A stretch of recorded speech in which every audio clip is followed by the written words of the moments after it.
সেনাপতি জাহাঙ্গীর হুজুর, এ কি করেছো আমার রাজ্যের হাল?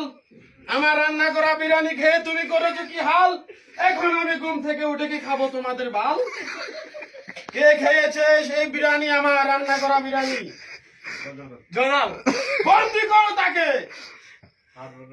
পারবে না মহারাজ, কেন পারবে না, কেন পারবে না? আমি কি তোমাকে বেতন দিয়ে রাখিনি? এখনো 3 মাসের বেতন বাকি রয়েছে জাহাপনা। কে বলেছে? এত বড় মিথ্যা অপবাদ আমার প্রতি কে দিয়েছে? আমি তো প্রত্যেক মাসের বেতন তোমাকে দিয়ে দিই। কে বলেছে এখনই বলো, তোমার গর্দান নিয়ে নেব আমি। সেনাপতি, এখনো কথা বলছো না? কে বলেছে তোমাকে মিথ্যা অপবাদ আমার প্রতি দিতে? জয়নাল দিয়েছে। কেউ